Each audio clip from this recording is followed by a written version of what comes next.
CSS gives us plenty of different color formats to choose from. We have named colors, RGBs, hex codes, and several other color formats. If you're new to CSS, you're probably using hex codes and RGBs because those are the most popular and widely used color formats. But what I found is that there is a much better color format in CSS, a much more awesome, much more intuitive color format, and that's HSL colors. HSL colors are awesome. They're much more intuitive to think about, and that means that it's much easier for us humans to visualize and imagine HSL colors than RGB colors or hex codes or any other alternative.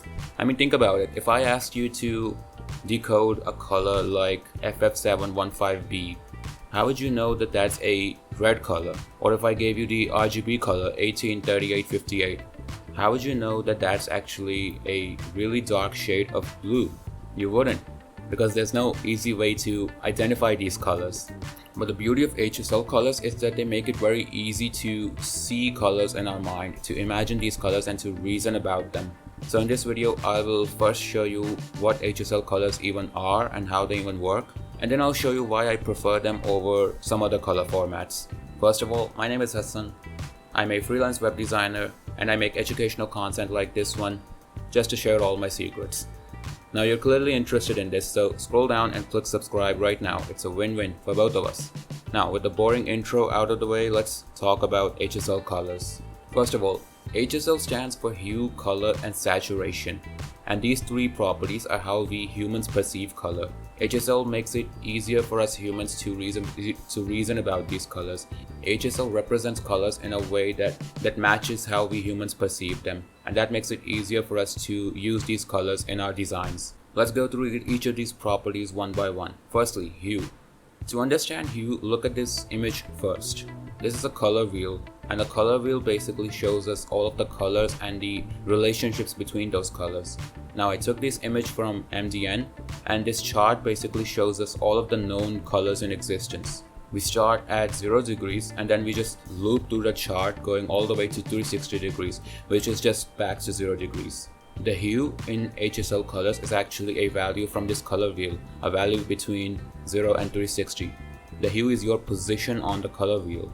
Think of it like the property that allows you to identify two colors as blue, even if they're not very similar. Here's an example. All of the colors in this image are blue. They're HSL colors, and the only thing I've changed in them is the hue. And even though they're all different colors now, you can still tell that they're all blue. Now back to the color wheel. You can see that from 0 to 60 we have colors like red, yellow, orange. From 60 to 180 we go to greens and light blues.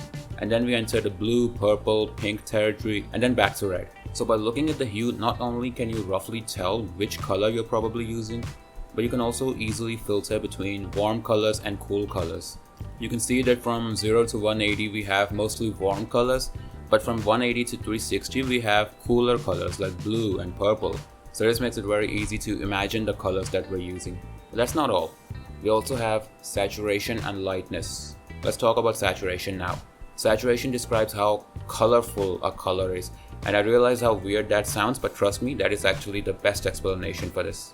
100% saturation gives us full color, while 0% saturation gives us zero color, pure gray, just devoid of any color. And when you play around with the saturation a bit, you get some really rich colors. So look at how the color changes as I change the saturation here. We start with a very bright red color, and as I lower the saturation, it gets less and less colorful until it just becomes pure gray. At 0 saturation, changing the hue will do nothing because at 0 saturation, there's just 0 color in it. Even if you change the hue, it'll do nothing because at 0% saturation, all of the color will be gone from the color. Now you should already start to see how much simpler HSL colors can be compared to some of the alternatives. Now let's talk about lightness. Lightness is how bright or how dark your color is. At full 100% lightness, you'll have pure white, and at 0% lightness you'll have pure black. And again, this is irrespective of hue or saturation. Even if you change the hue, at 0% lightness it will be pure black, and at full 100% lightness it will be pure white, no matter what the hue is. So let's look at this bluish color as an example. At 100% lightness, we have pure white. As we decrease the lightness, we start to see the blue color, and then it just slowly gets darker and darker and darker until at 0% lightness, we have pure darkness. Just like some of your lives. So that's how lightness works. And before I forget to mention, the impact of saturation is the strongest at 50% lightness, meaning the color will look most colorful at 50% lightness. You can see that this bluish color looks most bluish, the most blue at 50% lightness. Now you should already start to see how much simpler HSL colors are compared to the alternatives like RGB or hex codes or something else. You can very easily tell what an HSL color is going to look like. You want a red color? Just pick a red hue. You want it to be very colorful, or you want to mix in a bit of gray in there. You can adjust that easily with saturation. You want it to be a bright color or a dark color. Adjust the lightness. It's super simple and super intuitive. Instead of using random hex codes that you have no idea what they even mean, you can actually start to think more clearly about the colors that you're using. If it has a small hue, it's probably a warm color. If it has a large hue, it's probably a cool color. And the more colorful it looks, the more saturation it has. And vice versa. The less colorful it looks, the less saturation it has. Similarly, in lightness, the brighter it looks, the more lightness it has, and the darker it looks, the less lightness it has.